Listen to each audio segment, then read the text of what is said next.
तो बहुत बहुत स्वागत है आपका पंडित प्रदीप मिश्रा जी न्यूज 18 के इस बड़े मंच पर। सबसे पहले आपको राधे राधे। संभल विवाद में आपकी एंट्री हुई, खुदाई में हर हर महादेव। हाँ, खुदाई में सनातन के अवशेषों को लेकर आपने बड़ा बयान दिया। आपने कहा कि पूरे भारत में जो हिंदू धर्म की जगह है वो सनातनियों को मिल जानी चाहिए। लेकिन प्रदीप जी, सवाल ये है कि क्या ऐसा संभव है? क्यों नहीं हो सकता? जब उत्तर प्रदेश में खुदाई में हमारे अवशेष मिल सकते हैं और हमारे मंदिर प्राप्त हो सकते हैं, तो फिर क्या पूरे भारत में, हम तो यहां तक कहेंगे मध्य प्रदेश सरकार से भी कि जो धार में भोजशाला का मुद्दा है उसमें भी अच्छी खुदाई हो और उसमें से भी हमारे जो मंदिर के, देवालय के, शिवालय के, माता सरस्वती के कुछ भी अंश हैं वो हमें प्राप्त हो और मंदिर वहां भी निकले। क्योंकि आपने धार का जिक्र किया, मेरा अगला सवाल उसी से था कि धार को लेकर आप क्या सोचते हैं? धार कितना जुड़ा हुआ है आपसे? देखिए, माता सरस्वती का स्थल है और पुराना स्थल है। वहां पर दुनिया के लोग आते थे, भजन करते थे, स्मरण करते थे। आज भले विरोधियों ने वहां कब्जा कर बैठ गए और वो अपना अपना कर्म कर रहे हैं, पर ये धार भोजशाला हमारी है और हमारी ही रहेगी। सनातनी वहां पर जाकर पूजन पाठ करेगा, उसकी छूट होना चाहिए और प्रत्येक मंदिर, शिवालय जहां भी दबे हुए हैं उनको निकालना चाहिए।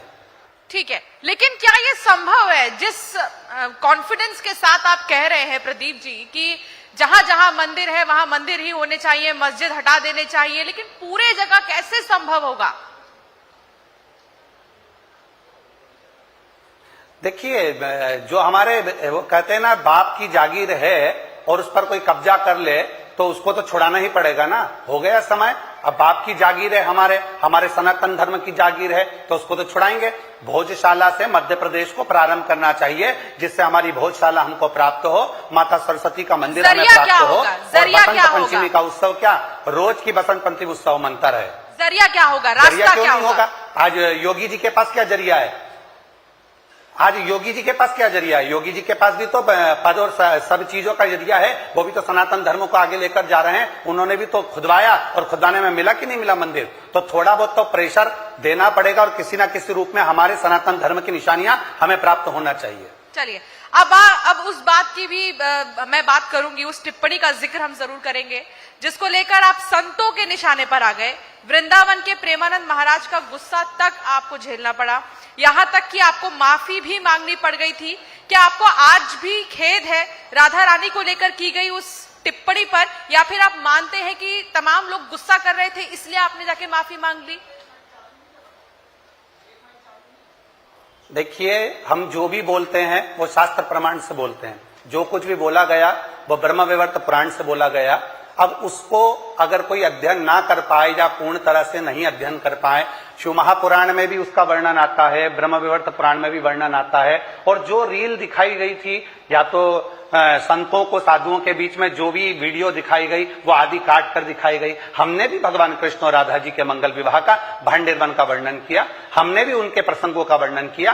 पर जो मूलतः विषय शास्त्रों में लिखे हुए हैं वो विषयों को भी हमने सामने प्रकट किया। फिर भी आप माफी मांग रहे थे ना? फिर भी आप माफी मांग रहे थे? फिर भी आप माफी मांग रहे थे?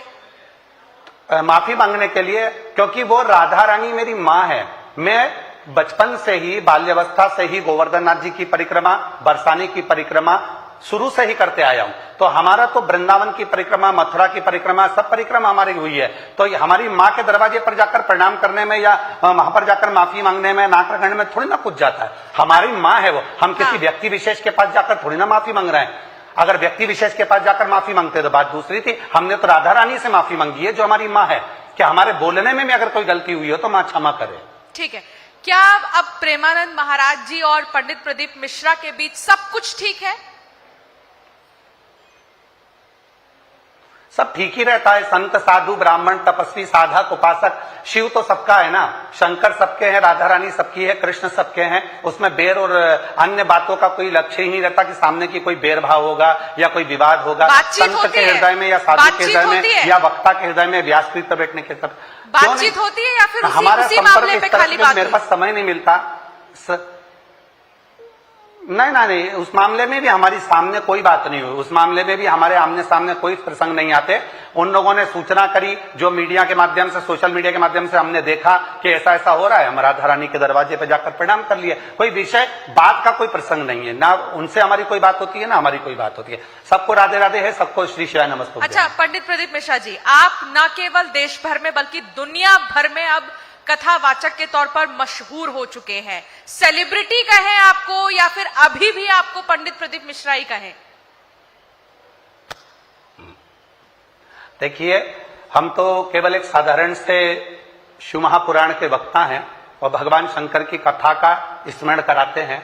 जैसे आप और हम हैं, वैसे ही साधारणता का भाव रहे, उसमें सेलिब्रिटी का भाव नहीं आना चाहिए। मूलतः शंकर भगवान का एक छोटा से, उनके गणों का भी गण के रूप में कहीं चरणों की धूल हूं, जो भगवान शंकर ने मुझे चुना है उनकी भक्ति देने के लिए, शिव तत्व को जानने के लिए। अच्छा, कुछ गुनगुना दीजिए भजन।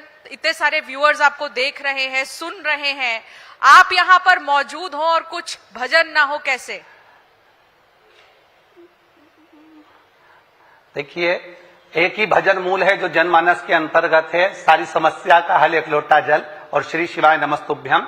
एक गुनगुनाने के लिए एक साधारण सा छोटा सा एक भाव हम लोग काशी के लिए कहते हैं कि तेरे डमरू की धुन सुन के मैं काशी नगरी आई हूँ, मेरे भोले ओ बम भोले मैं काशी नगरी आई हूँ। श्री शिवाय नमस्तुभ्यम। बहुत सुंदर। लगता है पंडित प्रदीप मिश्रा और विवादों का चोली दामन का साथ है, लेकिन जब आपको इस रूप में देखते हैं तो लगता है कि नहीं, कुछ और ही है। आप जहां जाते हैं कई बार विवाद आपके पीछे पीछे आ जाते हैं। आप पर आरोप है कि अपनी कथा में ताप्ती नदी को श्रापित नदी कहने का भी, इस पर आप क्या कहेंगे? उसके लिए ताप्ती पुराण में से, सूर्य की उपासना में से, कोई एक पुराण में से शिव महापुराण की कथा नहीं बाजते हम।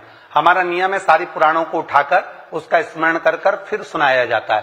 ताप्ती मां पर जो बोला गया था, वहां के विद्वान ब्राह्मण लोग सीहोर आए थे और मुल्ताई से सीहोर आकर उन्होंने हमसे पूछा था कि ये अपने प्रसंग बोला है, इस प्रसंग को हमें देखना है। तो उनको वहां पर बुलाया गया और उन्होंने देखा और प्रमाणित हुआ कि मां ताप्ती के लिए हमने एक आखिरी सवाल और छोटा सा जवाब। आपने हिंदुओं को 4 बच्चे पैदा करने की भी सलाह दी है। आपको नहीं लगता बढ़ती जनसंख्या के बीच आपका ये बयान? सारी जनसंख्या केवल सनातनी ही देखे, दूसरे धर्म के लोग भी देखे ना, वो भी तो बच्चे जन्म दे रहे हैं, वो भी तो बच्चे पैदा कर रहे हैं, तो उसमें क्या दिक्कत है? सनातन धर्म में 4 बच्चे रहेंगे तो कम से कम 3 बच्चे राष्ट्र के काम आएंगे, तो 1 बच्चा माता पिता के काम आएगा। और राष्ट्र के हित के लिए बच्चों का जन्म होना बहुत जरूरी है, संख्या को बढ़ाना बहुत जरूरी है। बहुत शुक्रिया पंडित प्रदीप मिश्रा जी, आप हमारे साथ जुड़े, बहुत धन्यवाद। श्री शिवाय नमस्ते।